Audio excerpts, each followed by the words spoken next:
جن لوگوں نے پیسے لیے بتایا گیا نہیں، رپورٹ ہے، سب موجود ہے. مظہر عباس صاحب کا یہ کالم موجود ہے جس میں یہ بتا رہے ہیں کہ اس وقت کے سربراہ ISI کے سربراہ lieutenant general retired Asad Durrani نے اس وقت کے آرمی چیف اسلم بیگ صاحب کے حکم پر اپوزیشن سیاستدانوں اور بعض صحافیوں کے درمیان 9 کروڑ روپے تقسیم کرنے کا اعتراف کیا. بیگم عابدہ حسین شاید واحد سیاستدان ہیں جنہوں نے پیسے لینے کا اعتراف، اور نواز شریف و دیگر نے انکار کیا. لیکن جنرل درانی آج بھی اپنے موقف و حلف نامے پر قائم ہے. اب سنیے، دل تھام کے سنیے ان لوگوں کے نام. پنجاب میں سب سے پہلا نام جناب نواز شریف صاحب، ریسیو 3.5 ملین، بریکٹ میں اونلی لکھنا بھول گئے. لیفٹیننٹ جنرل ریٹائرڈ رفاقت ₹5.6 فار میڈیا. اب سنیے، جماعت اسلامی ₹5 ملین، سبحان اللہ، اسلامی انقلاب کے پیسے. سیدہ عابدہ حسین ₹1 ملین. سندھ میں Jatoi received ₹5 million. Former chief minister Jam Sadiq ₹5 million. Muhammad Khan Junejo ₹2.5 million. Pir Pagara ₹2 million. Maulana Salahuddin, Maulana پہ زور ہے، ₹0.3 million. Balochistan son in law of Akbar Bugti Humayun Marri ₹1.5 million. Jamali ₹4 million. Kakar ₹1 million. Jam Yousuf ₹0.75 million.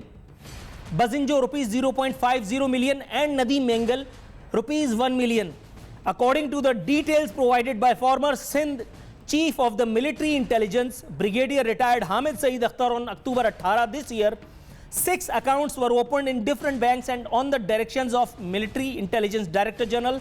The funds were remitted to GSQ account ₹40 million, Regional Office of MI Quetta ₹10.5 million, to Interim Prime Minister Ghulam Mustafa Jatoi ₹5 million, Interim Chief Minister of Sindh Jam Sadiq Ali ₹5 million, Muhammad Khan Junejo ₹2.5 million, Abdul Hafiz Pirzada ₹3 million, Sibghatullah Shah Pir Pagada ₹2 million, Muzaffar Hussain Shah ₹3 million twice, Arbab Ghulam Rahim ₹0.2 million. اب سنیے، صلاح الدین of تکبیر ₹3 million. یوسف Haroon ₹5 million. جسے case کرنا ہو Dawn اخبار پہ کر دے. میں ڈان اخبار سے یہ سب شر بگھیر رہا ہوں. یہ تاریخ بھی بتا دیتا ہوں تاکہ کیس کے لیے آسانی ہو جائے. نومبر 9 2012. کس کو انصاف ملا؟ ان میں سے بہت سارے تو علامہ کے پاس ہیں. مجید اچکزئی کو انصاف مل گیا کیونکہ اس کے پاس انصاف خریدنے کے لیے پیسے تھے، وکیل خریدنے کے لیے پیسے تھے، اس نے خرید لیا. رہا یہ ایک عام کانسٹیبل، تو اس کو کون پوچھتا ہے؟ اس کی کیا ضرورت ہے؟ یہ ایک ووٹ ڈالنے کے تو کام آتا تھا. مجید اچکزئی کا ایک ووٹ گیا. شاہ زیب مرڈر کیس میں شاہ رخ جتوئی، اس کے اکیلے کے باپ کے پاس جتنا پیسہ تھا اتنا تو آدھے پاکستان کے پاس نہیں ہے، تو ظاہر ہے اس کو بھی انصاف فراہم کرنا بہت ضروری تھا. ظافر مرڈر کیس، اس کے باپ کے پاس شاہ رخ جتوئی کے باپ سے کم پیسہ تھا، لیکن بہرحال مجھ سے تو زیادہ پیسہ تھا، آپ سے تو زیادہ پیسہ ہے، اس کو بھی انصاف فراہم کر دیا گیا.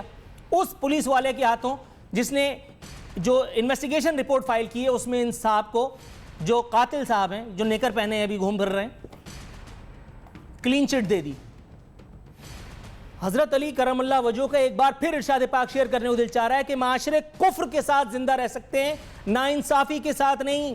اللہ معاذ اللہ، کانوں کو ہاتھ لگا کر ہم وہ معاشرہ ہیں جو نہ صرف کفر اور ظلم کے ساتھ زندہ ہیں، ناانصافی کے ساتھ زندہ ہیں، بلکہ روز بروز پنپ رہے ہیں. اور اس کے بعد کچھ بدعقل کہتے ہیں کہ ہم اس لیے ہمیں کوئی کچھ نقصان پہنچا سکتا کیونکہ پاکستان رمضان کے مہینے میں بنا تھا. اسی لطیفے کے ساتھ یہاں وقت ہوا ہے پروگرام میں ایک مختصر سی بریک پہ جانے کا. بریک سے واپس آئیں گے تو پاک امریکہ تعلقات کا رونا روئیں گے. ہمارے ساتھ موجود ہوں گے سابق وزیر خارجہ سردار آصف احمد علی صاحب ٹیلی فون لائن پہ، اور لیفٹیننٹ جنرل ریٹائرڈ امجد شعیب صاحب ہمیں جوائن کریں گے اسلام آباد سے. ہمارے ساتھ رہیے گا.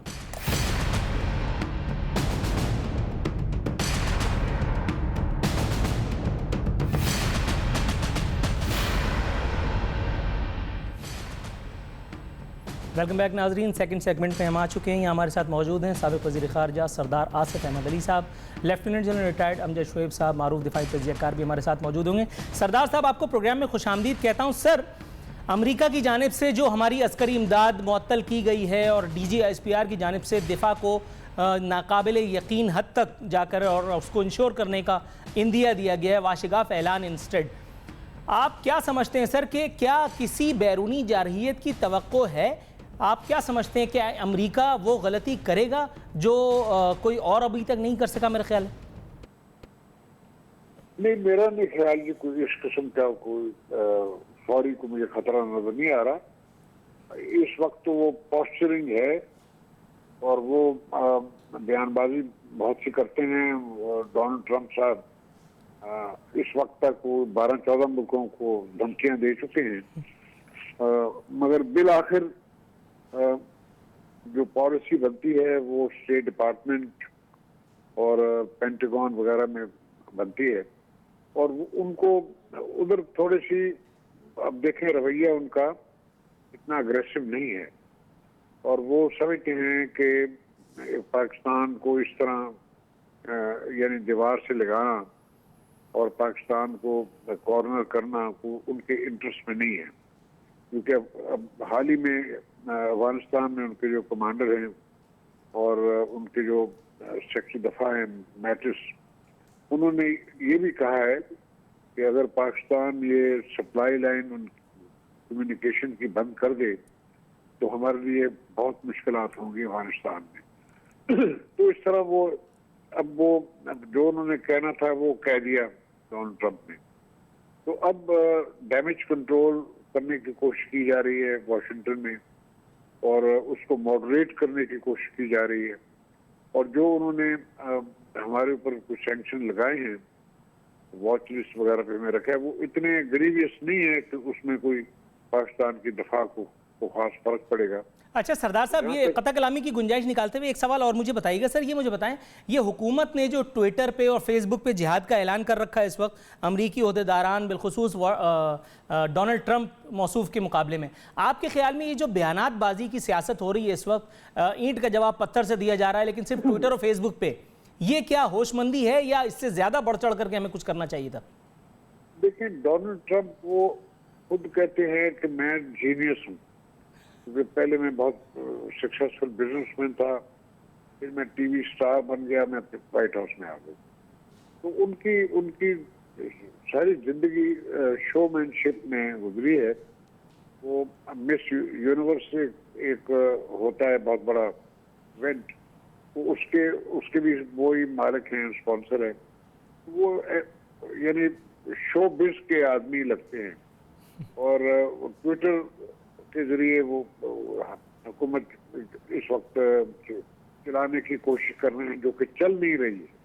جگہ جگہ ان کو ڈیفیکلٹیز آ رہی ہیں، اور پھر اس حد تک معاملہ چلا گیا ہے کہ بہت سے کانگریس مین جو ڈیموکریٹک ہیں وہ تو یہ سمجھتے ہیں کہ یہ انسان پریزیڈنسی چلانے کے فٹ نہیں ہے، کہ امریکہ کو اور دنیا کو خطرہ ہو سکتا ہے اس انسان سے.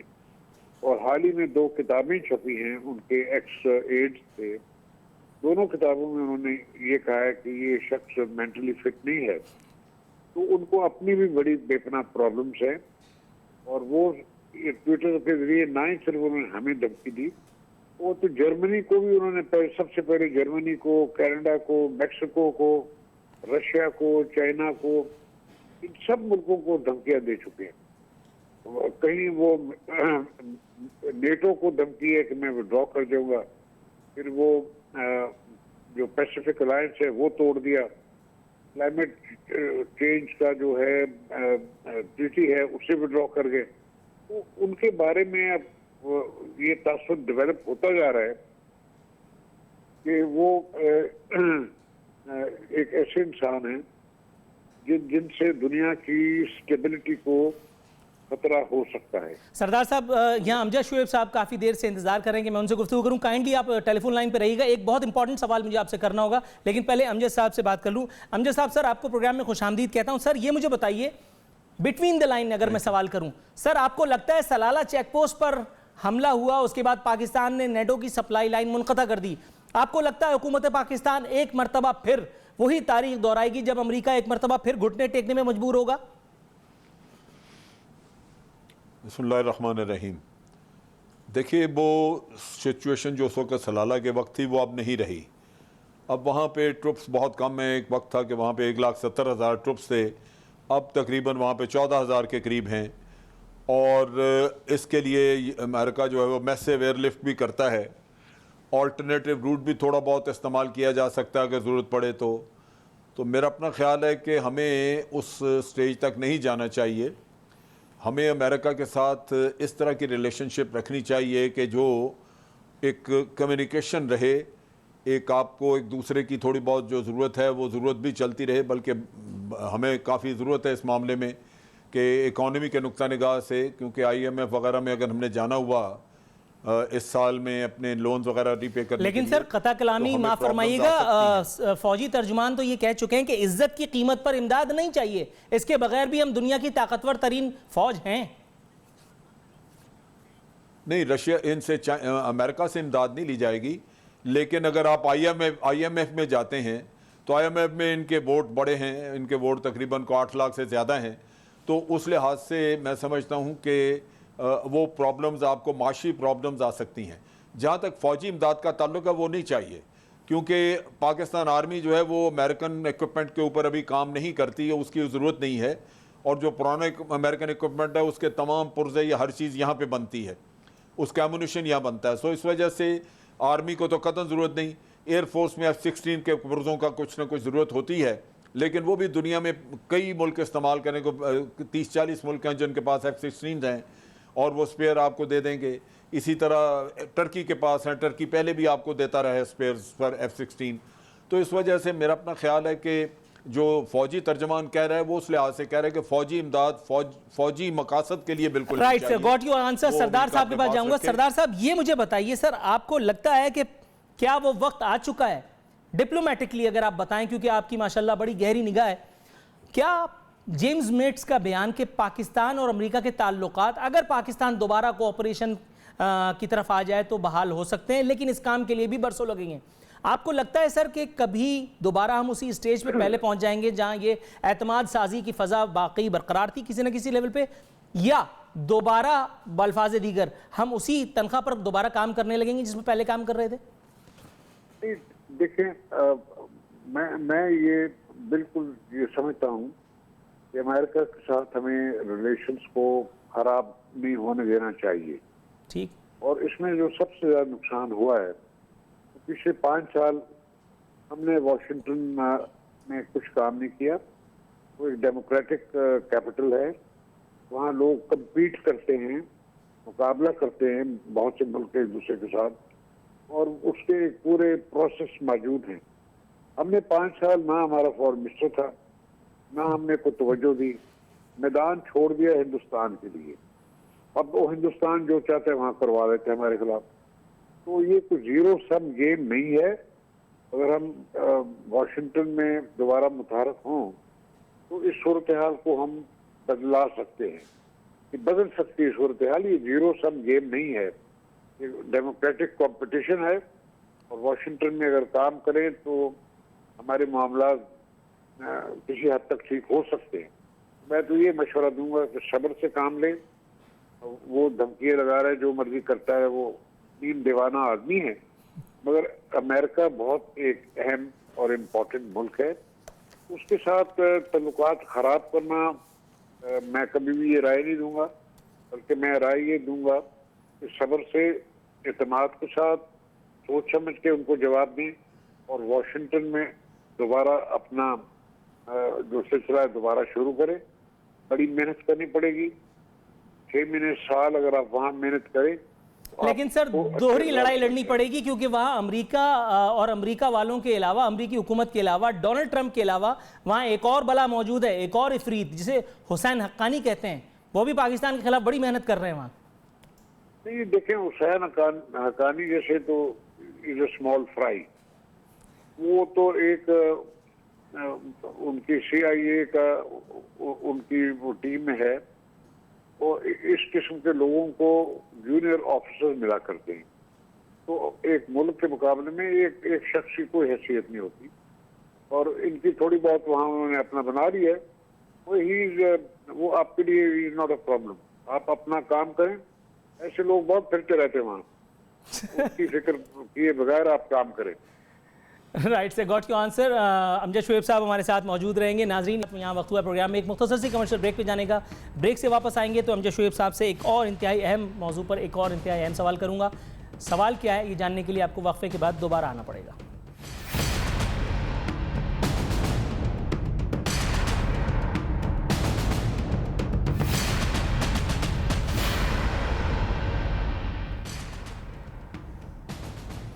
ویلکم بیک ناظرین. امجد شعیب صاحب ہمارے ساتھ موجود ہیں. محترمہ طلعت وزارت صاحبہ بھی ماہر بین الاقوامی امور ہمارے ساتھ موجود ہیں آڈیو پر. امجد صاحب پروگرام میں بریک پر جانے سے پہلے میں نے کہا کہ میں آپ سے ایک انتہائی اہم سوال کروں گا. اپنے طور پر اہم ہے, پتہ نہیں آپ کے لیے ہے کہ نہیں.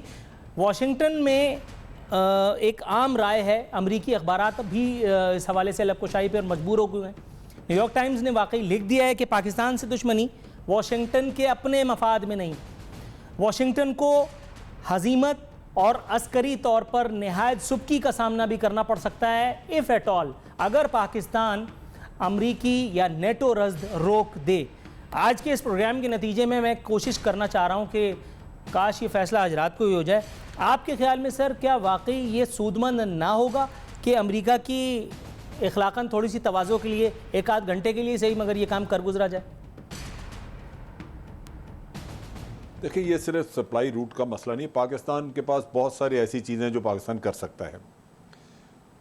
پاکستان اگر چاہے تو ان کے ساتھ انٹیلیجنس شیئرنگ کا سلسلہ ختم کر سکتا ہے. بہت ساری انٹیلیجنس انفارمیشن جو ہے وہ پاکستان کی ایجنسیز دیتی ہیں ان کو, اور وہ پہلے بھی استعمال کرتے رہے اور ان کو بڑا اس کا فائدہ ہوا. آئندہ کے لیے آپ بند کر سکتے ہیں. پھر یہاں CIA کا بہت بڑا نیٹ ورک ہے جو ہمیں پتہ ہے, اور اگر ہم چاہیں تو اس کا کور بلو کر سکتے ہیں. وہ CIA کا سارا نیٹ ورک یہاں ختم ہو سکتا ہے. پھر اس کے ساتھ ساتھ آپ دیکھیے کہ یہاں پہ ایمبیسی ہے ان کی, اس میں انہوں نے بہت ایکسیسو لوگ رکھے ہوئے ہیں. وہ میرا خیال ہے کہ ایشیا میں شاید سب سے بڑی ایمبیسی ہے. سب سے زیادہ لوگ یہاں رکھے ہوئے ہیں جو خطرے کا باعث ہو سکتے ہیں. آپ ایمبیسی کا بھی آپ ان کو کہہ سکتے ہیں کہ جی پیک اپ کریں, اور یہاں صرف اتنے لوگ ہونے چاہیے جتنے پاکستان نے اپنی ایمبیسی میں وہاں رکھے ہوئے ہیں. اس سے بھی ان کو بڑا سیٹ بیک پہنچے گا, کیونکہ یہاں پہ ٹیکنیکل اکوپمنٹ وہ آپریٹ کرتے ہیں, ان میں فوجی بھی ہیں, اور یہ یہاں کے لیے کسی بھی ایسے وقت کے لیے غالباً رکھے ہوں گے جب کہیں انتشار ہو تو اس میں کوئی فائدہ اٹھا سکے. سر آپ ہی کی بات سے سوال ایک نکل رہا ہے, کائنڈلی یہ میری معلومات کے لیے یا میرے ویورز کی معلومات کے لیے بتا دیجئے, یہ CIA یہاں پہ کون سے کار خیر کر رہی ہے؟ یہ سیلانی ویلفیئر والوں کے ساتھ یہ مل کر کے کوئی فلاح عامہ کے کام تو نہیں کر رہے ہوں گے؟ کیا کر رہے ہیں یہ؟ دیکھیں یہ انٹیلیجنس گیدر کرتے ہیں لوکلی بھی, اور افغانستان میں, ایران میں, مختلف جگہوں پہ. جو نیٹ ورک ہم جانتے ہیں وہ ہمسایہ ممالک میں کئی میں پھیلا ہوا ہے, اور اگر ہم اس کا کور بلو کریں تو ان کی انٹیلیجنس جو ہے وہ اس کا مسئلہ ان کو بن جائے گا ہمسایہ ممالک میں بھی اور پاکستان میں بھی. تو اس وجہ سے بعض اوقات ہمیں اور بھی ملکوں میں ہوتا ہے, ہمیں پتہ ہے کہ ان کا مڈل ایسٹ کا نیٹ ورک بھی ہمیں پتہ تھا. ایک وقت پہ ہم نے ان کو دھمکایا تھا کہ اگر آپ ہمارا یہ تعاون نہیں کریں گے تو ہم آپ کا مڈل ایسٹ کا نیٹ ورک بلو کر دیں گے. تو یہ چیزیں جو ہیں یہ کی جا سکتی ہیں. آپ کی انٹیلیجنس کے ادارے جو ہیں ان کے پاس بہت کچھ ہوتا ہے, بہت معلومات ہوتی ہیں. اس کے علاوہ آپ دیکھیے کہ جو پاکستانی طالبان بنے تھے وہ صرف اس وجہ سے بنے تھے کہ ہم نے اپنے قبائلیوں کو روکا کہ وہ امریکہ کے خلاف افغانستان میں جا کے نہیں لڑائی کریں گے. چنانچہ جب وہ نہیں مانے تو ہم نے ان کو بائی فورس روکا, طاقت سے روکنے کی کوشش کی, تو اس سے اختلاف بن گیا, وہ ہمارے خلاف لڑنا شروع ہو گئے. اب اگر ہم اگر آپ کو کولیشن سپورٹ فنڈ نہیں ملتا تو آپ کو کوئی جواز نہیں کہ آپ وہاں پہ ٹروپس ڈپلوائے کر کے رکھیں کہ ان لوگوں کو روکا جائے. اگر کوئی قبائلی جاتے ہیں تو جاتے رہیں. اس سے لازماً افغانستان میں مزید سچویشن خراب ہوگی. کوئی افغان طالبان کی مدد بڑھے گی وہاں پہ, تو ان کو تعاون بہر صورت یہاں پہ چاہیے. اور رائٹ سر, میں طلعت وزارت صاحبہ کو یہاں پروگرام میں شریک گفتگو کروں گا. میم آپ کو پروگرام میں خوش آمدید کہتے ہیں. یہ مجھے بتائیے گا, ابھی پروگرام میں پچھلے سیگمنٹ میں سردار آصف احمد علی صاحب ہمارے ساتھ موجود تھے. وہ کہہ رہے تھے کہ ٹرمپ کے دماغی انتشار اور ذہنی مرض کے باوجود بھی ہمیں کوشش کرنی چاہیے کہ ہم امریکہ کو انگیج کر سکیں. امریکہ سے مخاصمت مول لے لینا کسی بھی طور ایک آئیڈیل سچویشن نہ ہوگی پاکستان کے لیے. یہاں میرے سامنے موجود ہے ایک اقتباس ایک اخبار میں چھپنے والی ایک خبر کا. وہ اب آپ خاتون ہیں، آپ کے ساتھ تو مختصر میں شیئر کروں گا. صدر ٹرمپ واٹ ایور ہے، امریکی صحافی کی کتاب میں ہوشربا انکشافات. دوستوں کی بیویوں کو ورغلانے میں طاق، ذہنی مفلوج شخص جوہری جنگ کے بٹنوں سے کھیلتا پھرتا ہے. بیوی میلانیا صدر بننے کے غم میں پھوٹ پھوٹ کر روئی. ہفتوں بات ہوتی ہے نہ ملاقات. پاکستان کو پھونک پھونک کر قدم اٹھانا ہوگا. میڈم، سفارتی اعتبار سے تو یہ لینگویج یوز نہیں کی جانی چاہیے کسی ملک کے صدر کے ساتھ. اخلاقاً بھی اگر میں کہوں تو یہ تو باولے آدمی کی حرکات ہوتی ہیں. آپ کے خیال میں پاکستان یا حکومت پاکستان یا کوئی اور اس طرح کے کسی مرض میں مبتلا کسی شخص سے یا اس کے زیر نگیں کسی حکومت سے اس کو انگیج کر سکتی ہے کسی بھی طرح؟ آپ نے بالکل صحیح نقشہ کھینچا ہے جو کہ وولف نے اپنی حالیہ کتاب میں لکھا ہے. اور میرا خیال ہے اس بات پہ تو بہت آبویس ہے کہ امریکہ میں اب کھل کے لوگ یہ کہنے لگے کہ ٹرمپ جو ہے دماغی طور پہ بہت سٹیبل نہیں ہے، اور جو انسان دماغی طور پہ سٹیبل نہ ہو وہ امریکہ کا صدر بن جائے تو وہ نیوکلیئر ایشو اور بٹنز جو وہ تھریٹن کرتے پھر رہے ہیں، نارتھ کوریا کو انہوں نے تھریٹن کیا ہے، تو دماغی طور پہ تو وہ نارمل نہیں ہے. یہ بات تو بالکل واضح ہے. اب میرا خیال ہے یہ امریکہ کے پولیٹیکل سسٹم پہ ڈیپینڈ کرتا ہے کہ وہ ان سے کس طرح جان چھڑاتے ہیں، انہیں امپیچ کرنا ہوگا یا کیا کرنا ہوگا. لیکن پاکستان کے لیے جو مسئلہ ہے وہ یہ ہے کہ ظاہر ہے کہ کوئی ملک بھی کسی اور ملک سے جنگ نہیں چاہتا ہے، تو امریکہ سے بھی کوئی جنگ نہیں چاہتا ہے. لیکن ایک بات بہت میں واضح کرنا چاہتی ہوں کہ پاکستان کی اپنی انٹرسٹ ہیں، اور پاکستان نے میرا خیال ہے یہ نہایت نادانشمندانہ سٹیپ تھا 1979 80s میں، اور پھر 2001 میں جو پاکستان نے پالیسی اختیار کی، امریکہ کو کھلی چھٹی دے دی، CIA نے پاکستان کے ہر ادارے کو پینیٹریٹ کر لیا. تو اب اس کے نتیجے میں پاکستان کو ہم نے ایک بیٹل فیلڈ بنا دیا، ایک ایسی جنگ میں جھونک دیا جو اصل میں امریکہ کی جنگ تھی. اس میں ہم بالکل امریکہ سے زیادہ ہم نے لوز کیا. ہمارے فوجی، ہمارے سویلینز، اور معاشی نقصان جو وہ ٹرمپ نے کہا تھا کہ $33 بلین دیے، ایک تو وہ 33 بلین کا بالکل غلط فگر تھا، اور جو امریکہ نے دیا ہے اس میں سے بیشتر ریمبرس کیا ہے. دیگر الفاظ میں ہم وہ پہلے خرچ کر چکے ہیں اور امریکہ اس کو صرف ریمبرس کرتا تھا. اس کو امداد کہنا اور اس کو $33 بلین بنا دینا، میرا خیال ہے یہ بھی ان کے وہ جو دماغی انسٹیبلٹی ہے شاید اسی کا ایک شخصانہ ہے. رائٹ میم، یہاں میں آپ سے پلیز توقف کرنے کے لیے کہوں گا. یہاں امجد شعیب صاحب، سر میرے پاس ایک خبر بتا رہی ہے، 6 جنوری کو شائع ہونے والی یہ خبر ہے کہ پاکستان نے گزشتہ 15 سال میں $120 ارب اپنے طور پر دہشت گردی کے خلاف لڑی جانے والی اس جنگ میں خرچ کیے. یہاں ایک عام آدمی کو پینے کا صاف پانی نہیں ملتا، یہ $120 ارب مالک لوگوں کے لیے لٹا دیے گئے. ظاہر ہے کہ یہ حکومتوں کے پیسے تو نہیں ہیں، یہ تو عام آدمیوں کے پیسے ہیں جو ان کی جیب پہ ڈاکہ مار کے ٹیکسز کے نام پہ وصول کیا جاتا ہے. یہ مجھے بتائیں گے کہ یہ مال مفت دل بے رحم جو ہم نے کیا یہ ہمیں سوٹ کرتا تھا؟ یہ $120 بلین جو ہے نا، یہ ہمارا نقصان ہوا ہے انویسٹمنٹ کی شکل میں بھی، اور انفراسٹرکچر یا آپ کہہ لیجئے کہ مٹیریل جو ہم لوز کرتے رہے ہیں، ویپن سسٹمز ہیں، ایئرکرافٹ استعمال ہوئے ہیں، یہ ان کی وجہ سے آپ کو $120 بلین کا نقصان ہوا ہے. جو ہم نے خرچ کیا وہ اس کے علاوہ ہے، اور اس میں سے بڑا تھوڑا سا ہے جو کہ ہمیں ریمبرس ہوتا ہے، اور وہ پورا بل بھی ریمبرس نہیں ہوتا کیونکہ امریکن آڈٹ کرتے ہیں، اس کے بعد اس کو کاٹ پھاٹ کے تو وہ کچھ پیسے آپ کے حوالے کرتے ہیں. بہت سارے روکے ہوئے ہیں، جیسے بھی خواجہ آصف صاحب نے بھی کہا کہ ہمارا $9 بلین کے قریب ان کی طرف نکلتا ہے آج بھی. تو یہ تو وہ سپر پاور کی حالت ہے کہ وہ آپ کے جو پیسے دینے ہیں جائز وہ بھی کھا جاتے ہیں. البتہ ابھی جب آپ ان کو راہداری دیں یہاں سے تو اس کا باقاعدہ ان سے پیسے لیں، فیس لیں، یہ آپ ایک چیز اس میں ایڈ کر سکتے ہیں، کیونکہ ابھی میں سمجھتا ہوں راہداری کی ان کو ضرورت ویسے کم ہے۔ اس کی وجہ یہ ہے کہ ابھی ٹرپس ہیں 14,500 اور جب پہلے 1,70,000 تھے تو یہ راہداری بہت زیادہ استعمال ہوتی تھی۔ پھر یہ ہے کہ ان کے پاس کچھ نہ کچھ آلٹرنیٹیو ارینجمنٹس بھی ہیں، انڈیا یوز کر سکتے ہیں چابہار کے ذریعے، وہ ان کے بعض چیزیں جو ہیں وہ اپنے پیکیجز کے ذریعے وہاں سے یا اپنے کنٹینرز کے ذریعے چلا سکتے ہیں انڈینز، وہ کچھ اس طرح کی چیزیں ہیں۔ لہذا ہمیں یہ رکھنا چاہیے رستہ، لیکن ساتھ ان سے فیس وصول کرنی چاہیے، اور اس کے علاوہ باقی سٹیپس جو ہیں وہ انڈیکیٹ کر دینا چاہیے کہ ہمارے پاس بہت کچھ ہے جو ہم کر سکتے ہیں، اور اگر امریکہ اسی ڈگر پہ چلتا رہا تو پھر ہمیں بھی بعض سٹیپس لینے پڑیں گے۔ سر پروگرام بالکل اختتامی مراحل میں داخل ہو چکا ہے۔ میم یہ مجھے بتائیے، 1 منٹ کا ٹائم میرے پاس موجود ہے، یہ مجھے بتائیے، مختصر سوال کروں گا کہ امریکی کیمپ کو چھوڑ کر کسی اور کیمپ میں پناہ تلاش کرنے میں اب کیا رکاوٹ ہے، اور کیا آپ کے خیال میں اس مرتبہ بھی یہ کام ہو پائے گا یا یہ دیوانے کا خواب ہی رہ جائے گا؟ میرا خیال ہے کیمپس جوائن کرنے کی ہمیں ضرورت نہیں ہے، ہمیں کرنا یہ ہوگا کہ امریکہ کے یہ ڈکٹیشن سے اور اس کے تسلط سے باہر نکلیں، اپنی معاشی ترقی کو توجہ دیں۔ سی پیکٹ ہمارے لیے ایک اچھا وہ ہو سکتا ہے اگر ہم اس کو صحیح طرح سے نیگوشیٹ کریں، اپنی توجہ اس کے اوپر مرکوز کریں۔ اور میرا خیال ہے امریکہ اور انڈیا کا یہ جو نیکسس بن گیا ہے، یہ ایک طرح سے سی پیک کو بھی ناکام کرنا چاہ رہے ہیں۔